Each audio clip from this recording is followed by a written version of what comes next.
ஓம் சாய்ராம். சாய் சச்சரித்ரா அத்தியாயம் 1. நமஸ்காரங்கள். கோதுமை மாவு அரைத்த நிகழ்ச்சியும் அதன் தத்துவ உட்கருத்தும். புராதனமானதும் மிக்க மரியாதை உள்ளதுமான வழக்கத்தின்படி ஹேமட் பந்த் இன்று இந்த சாய் சச்சரித்திரையை பல்வேறு நமஸ்காரங்களுடன் எழுத ஆரம்பிக்கிறார்.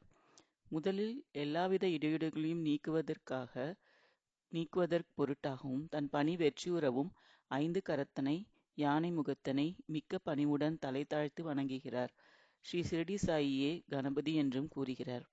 பின்னர் தன் மனதிலே உதித்த எண்ணங்களை உயர்த்தி உணர்வூட்ட தம் தாய் சரஸ்வதியை நமஸ்கரிக்கின்றார்.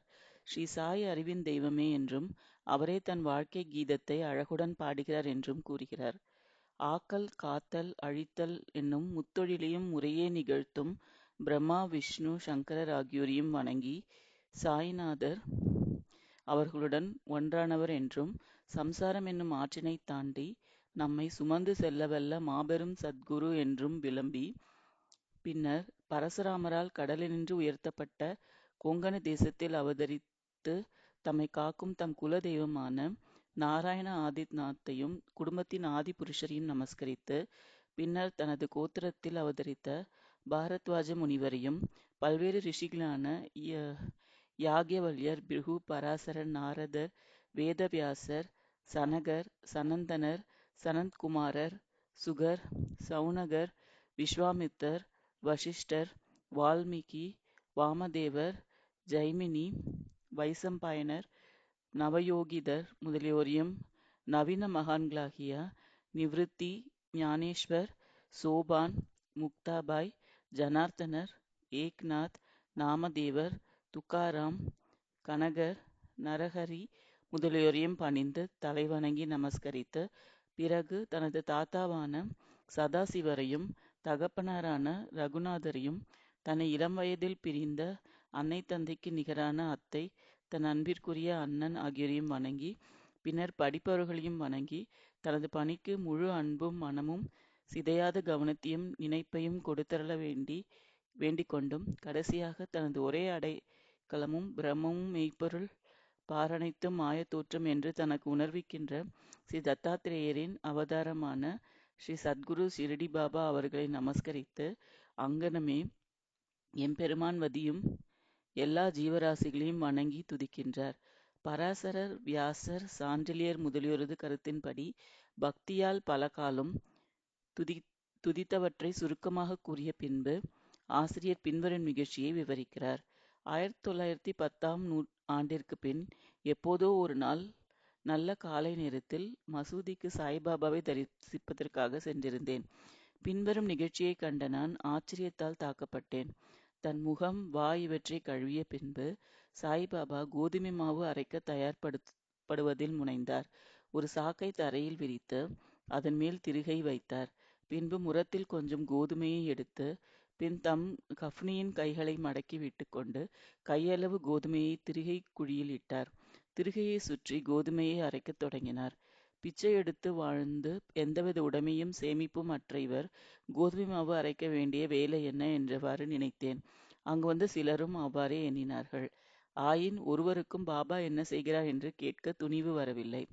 பாபா மாவரைக்கும் இச்செய்தி உடனே கிராமத்தில் பரவி, ஆண்களும் பெண்களும் பாபாவின் செய்கையை காண பெருந்திரளாக மசூதிக்கு வந்தனர்.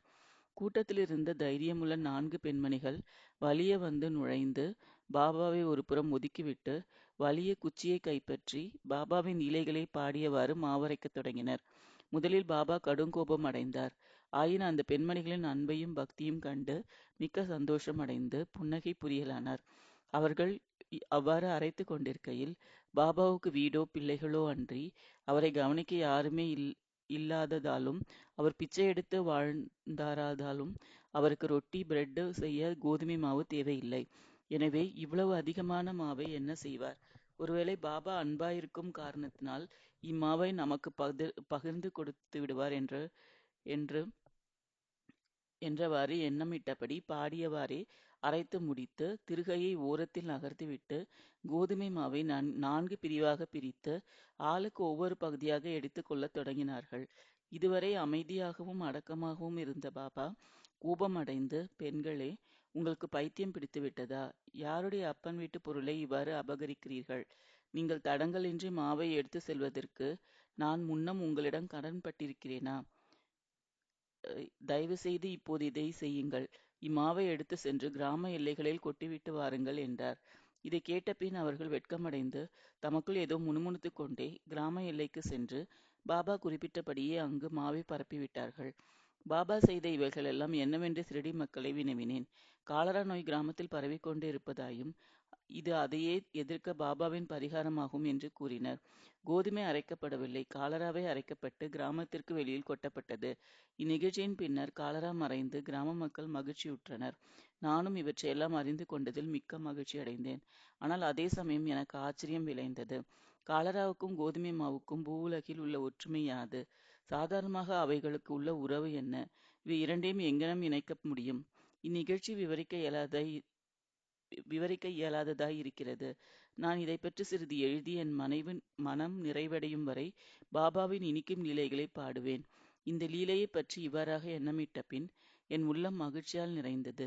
இங்ஙனம் நான் பாபாவின் வாழ்க்கை வரலாறான சச்சரித்திரத்தை எழுத உணர்ச்சி ஊட்டப்பட்டேன். பாபாவின் அருளுடனும் ஆசியுடனும் இப்பணி செவ்வனே வெற்றிகரமாக செய்யப்பட்டது என்பதையும் நாம் அறிவோம். மாவரைத்ததன் தத்துவ உட்கருத்து.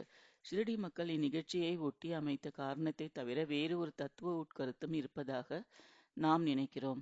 சாய்பாபா ஏறக்குறைய 60 ஆண்டுகள் ஷிரடியில் வாழ்ந்தார். இந்நீண்ட காலத்தில் அவர் பெரும்பாலும் தினசரி அரைத்தார். கோதுமையை மாத்திரமன்று, பாவங்கள், உள்ளம், உடல் ஆகியவற்றின் துன்பங்களையும் கணக்கில்லாத தன் அடியவர்களின் தொல்லைகளையும் அரைத்துத் தீர்த்தார். கர்மம், பக்தி என்ற 2 கற்கள் அவர் திருகையில் இருந்தது.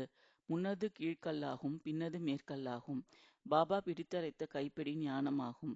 சத்துவ, ராஜச, தாமச என்ற முக்குணங்களைச் சேர்ந்து நமது எல்லா உணர்ச்சிகள், ஆசைகள், பாவங்கள், அகங்காரம் இவைகளை நிகழ்த்துள்ளாக்கி முன்னோடி வேலையாக அரைக்கப்பட்டாலன்றி ஞானம் அல்லது தன்னை உணர்த்தல் என்பது முடியாதென்பது பாபாவின் உறுதியான தீர்ப்பாகும்.